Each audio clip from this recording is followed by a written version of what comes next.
ఆంధ్రప్రదేశ్ ప్రభుత్వం భూములు కేటాయించి, అనుమతులు మంజూరు చేసి, సబ్సిడీలు ఇస్తున్నా కూడా, ఇక్కడ పెట్టడానికి సిద్ధమైన కంపెనీలు వేరే రాష్ట్రానికి వరుసపెట్టి వెళ్ళిపోతూ ఉన్నాయి. అందులో ప్రెస్టీజియస్ కంపెనీలు కూడా ఉన్నాయి. ఇలా ఎందుకు జరుగుతుంది అనే దాని మీద రాష్ట్ర వ్యాప్తంగా కూడా చర్చ జరుగుతూ ఉంది. ఈ క్రమంలో ఇలా కంపెనీలు వెళ్ళిపోవడం మీద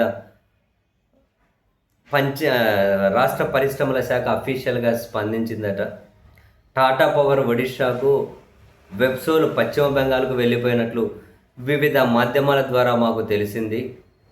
ఇందులో ముఖ్యాంశాలను గనుక చూస్తే, ఒడిషా రాష్ట్రం ఆంధ్రప్రదేశ్ కంటే ఎక్కువ విద్యుత్ సబ్సిడీ ఇవ్వడంతో టాటా పవర్ అనేది వెళ్ళిపోయినట్లు ప్రకటించింది.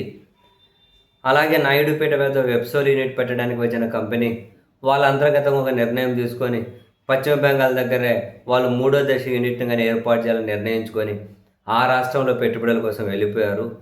అండ్ అదేవిధంగా జియో వచ్చిన తర్వాత మరో 5 కంపెనీలైన Jupiter, Hindustan Coca Cola, Azad India, జిన్ఫ్రా, ఐస్పేస్లు రాష్ట్రంలో పెట్టుబడుల ప్రతిపాదనలు ఉపసంహరించుకున్నట్టు అధికారికంగానే పరిశ్రమ వర్గాలు తెలియజేశాయట. అందుకని చెప్పి వాళ్ళు వెళ్ళిపోతున్నారు. ఇంకేం చేస్తామని వాళ్ళకి కేటాయించినటువంటి భూములు ఏవైతే ఉంటాయో అవి వేరే కంపెనీలకు కేటాయించారట.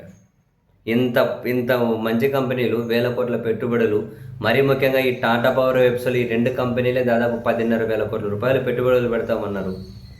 వాళ్ళు ఏంటండి అనుమతులు ఇచ్చేసి ఎంఓయూ కుదుర్చుకొని ప్రభుత్వం జీవోలు ఇచ్చి, భూములు ఇచ్చి, సబ్సిడీలు ప్రకటించిన తర్వాత ఇక మొదలయ్యేటప్పుడు వెళ్ళిపోతూ ఉన్నారు. ఇన్ని ఇచ్చిన తర్వాత కూడా మరి ఎందుకు, ఏం జరుగుతుంది? సో పారిశ్రామికవేత్తలకు ఆ ఫ్రెండ్లీ వాతావరణం ఆంధ్రప్రదేశ్లో ఉందా లేదా?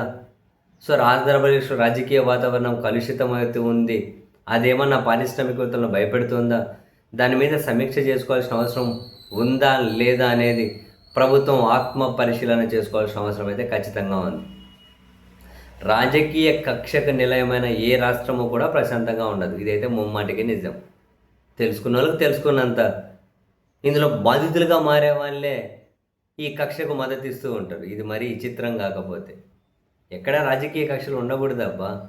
ఫెయిర్గా పరిపాలన సాగుతూ పోతే ఎవరన్నా వచ్చినా అది కంటిన్యూ అవుతూ పోతూ ఉంటుంది. ఇన్వెస్టర్స్ కూడా ఎక్కడ భయం లేకుండా ఉంటారు.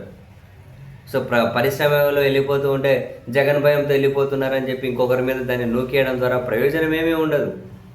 కంపెనీ పోతే జగన్ భయంతో పోయింది, కంపెనీ వస్తే మా మీద నమ్మకంతో వచ్చింది, మళ్ళీ వెళ్ళిపోతే జగన్ భయంతో వెళ్ళిపోయింది. ఇట్లాంటి స్టేట్మెంట్ల వల్ల ఎవరికి ప్రయోజనం?